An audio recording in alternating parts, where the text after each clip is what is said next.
함께 읽겠습니다. 아르밧 종족과 스말 종족과 하맛 종족을 낳았더라. 아멘. 역대상 1장 8절부터 16절까지 본문입니다. 함의 자손, 함의 자손이라는 말씀의 제목입니다.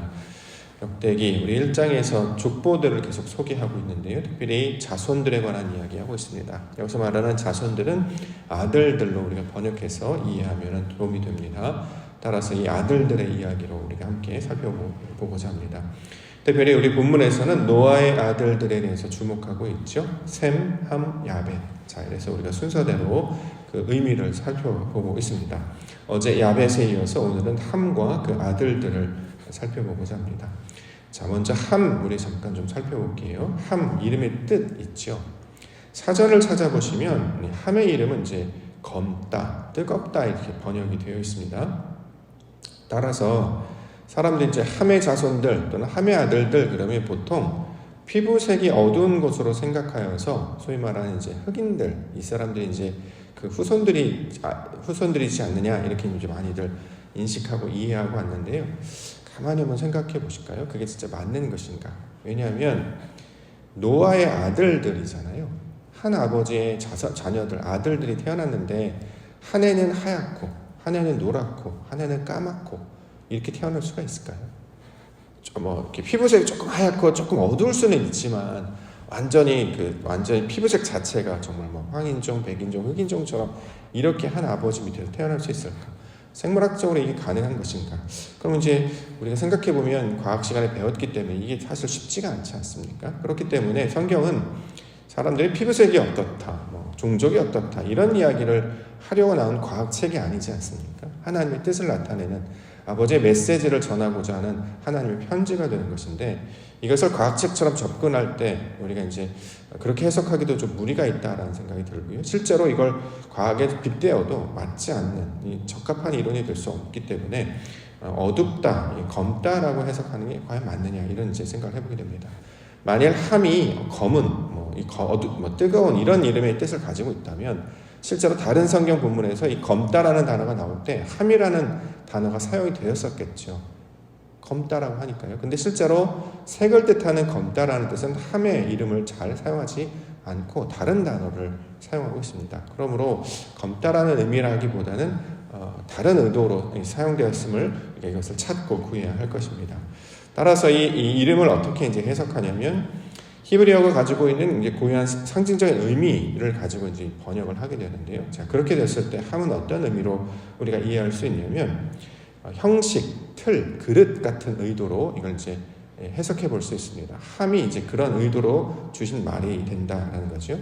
어떤 존재가 상태가 변하게 되는 것을 가리키고 있는 말, 어떤 상황이나 어떤 상태가 어떤 모양에서 다른 모양, 성질이 이런 모양에서 다른 모양, 즉 틀이 바뀌거나 확장되는 것, 그릇이 작거나 넓어지거나 높아지는 것. 자, 이런 어떤 형식이나 틀이 확장되는 개념으로 주신 이름을 함이라고 받아들일 수 있을 것입니다.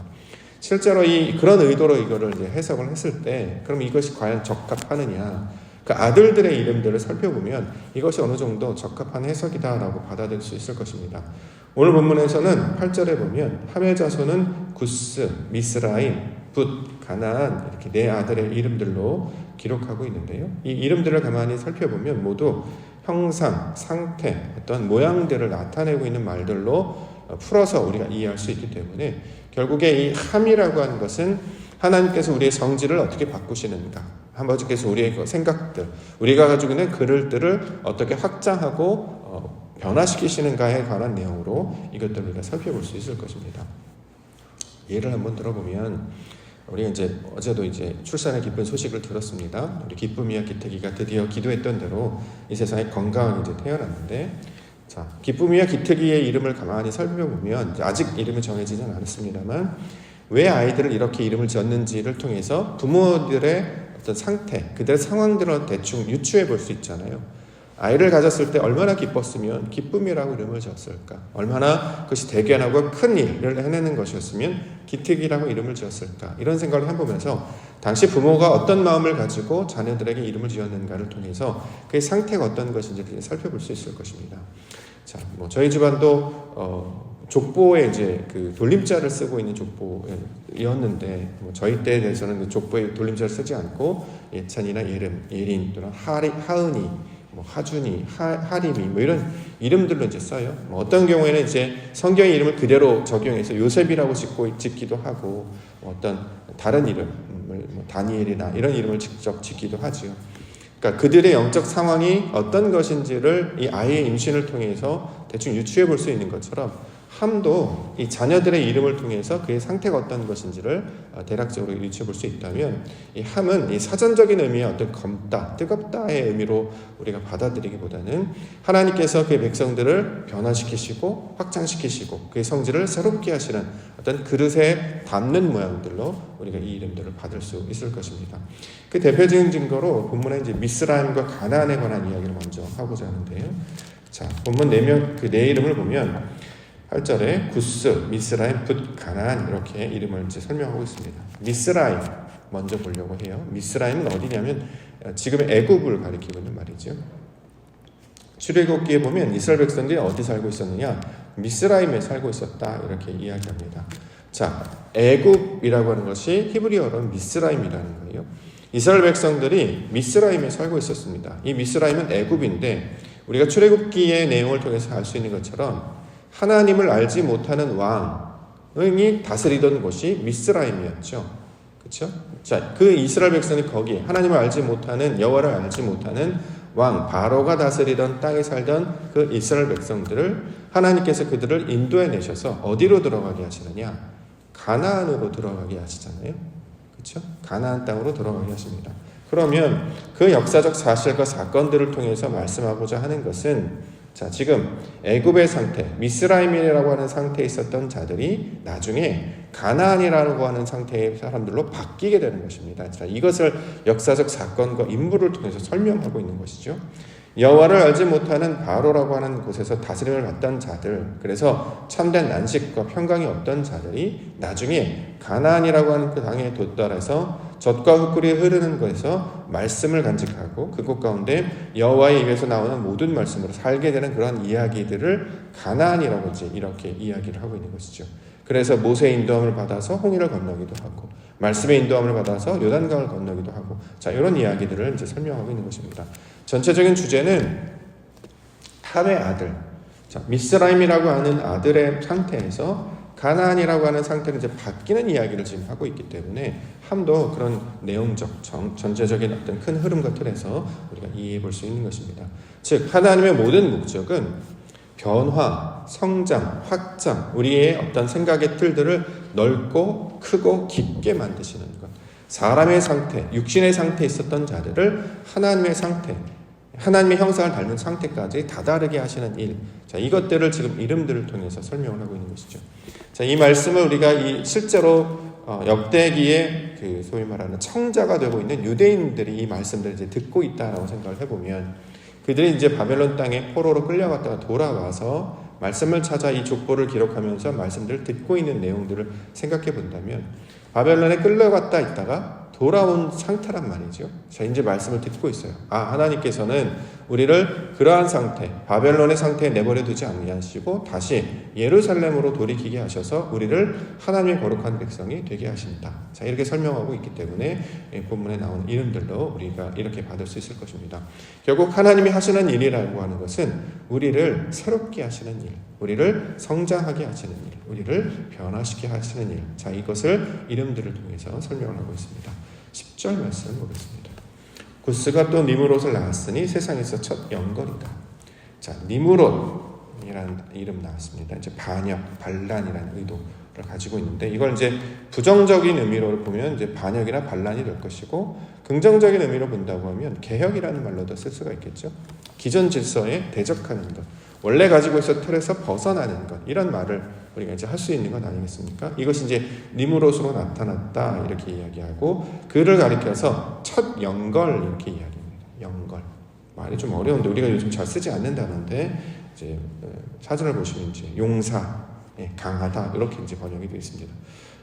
여기서 이제 용사, 강하다. 성경에서 이제 강하다라는 개념을 알면 요 이제 의미를 이렇게 파악할 수 있는데요.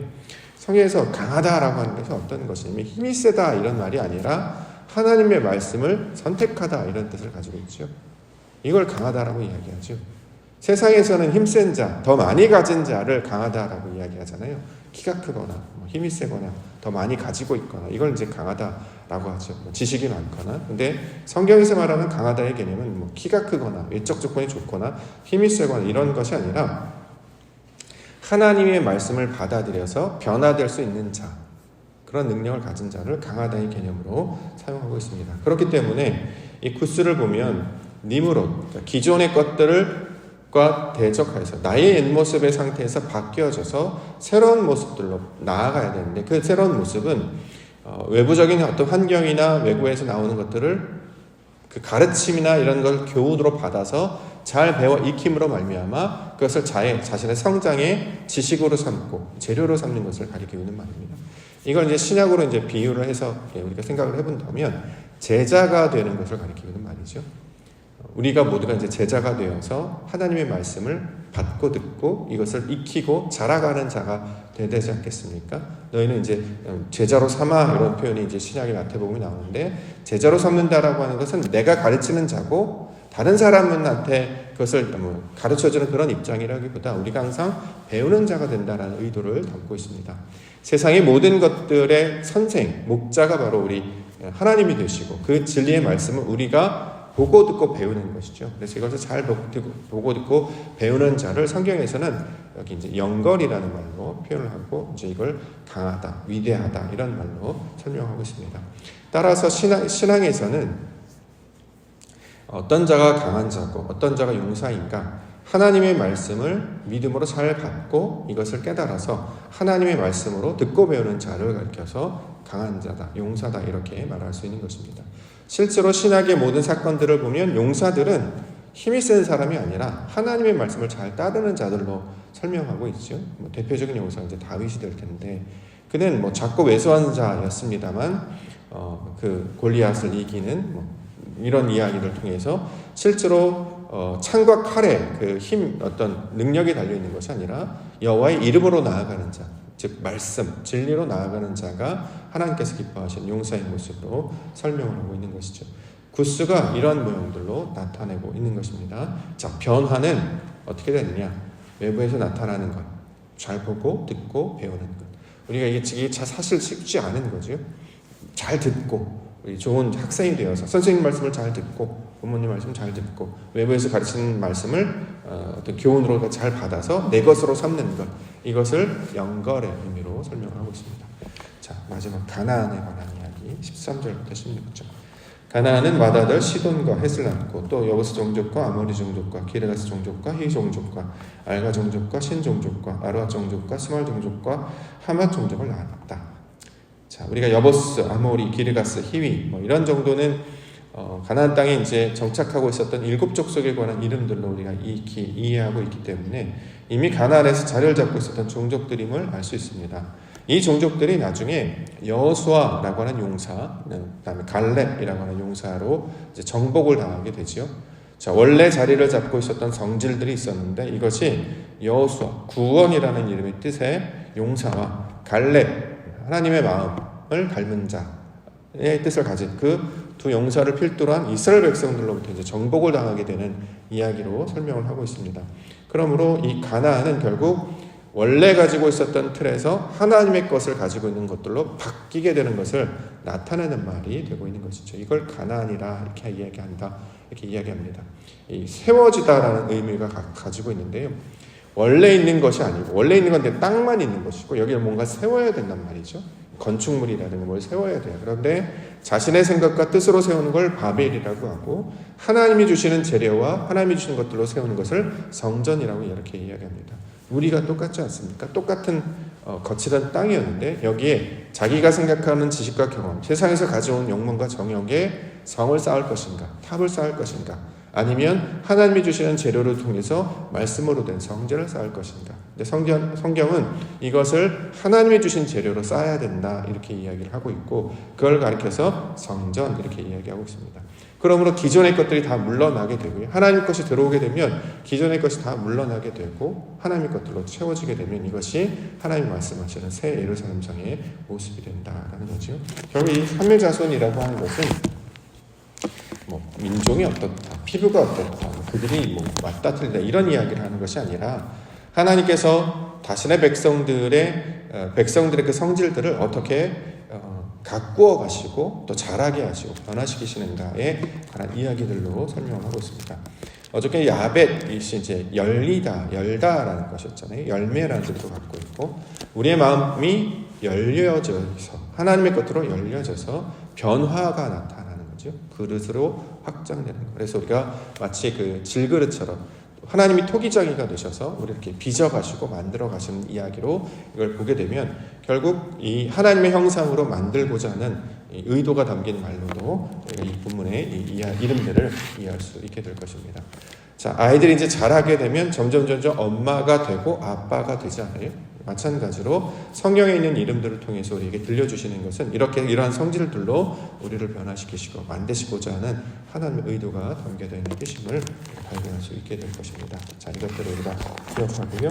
야벳이 되어야 되겠죠. 우리가 열린 자가 되어야 될 것이고 함이 되어야 될 것입니다. 이렇게 성질이 옛날 것에서 새 것으로, 땅의 것에서 하늘의 것으로, 사람의 것에서 말씀의 것으로 이렇게 변화되어야 할 것입니다. 자, 이 일들을 이루시는 분이 바로 여호와 하나님이시다. 성경은 그렇게 증거하고 있습니다. 그러므로 오늘도 기도 가운데 나아갈 때 우리가 원래 가지고 있는 것들 이제 자꾸 결별하는 우리 연습을 해야죠. 자꾸 옛날 것은 자꾸 버리고 지난 것은 자꾸 버리고 새 것을 붙잡고 나아가는 것. 육신의 것들은 자꾸 버리고 과거의 것들은 자꾸 버리고 내려놓고 하나님의 것들로 붙잡고 나아가는 것. 그래서 이제는 엄마 아빠가 된다는 것은 자신의 뜻대로 살아가는 것이 아니라 자녀들을 위해서 이제 살아가지 않습니까? 인생의 모든 동기와 목적이 바뀌게 되는데요.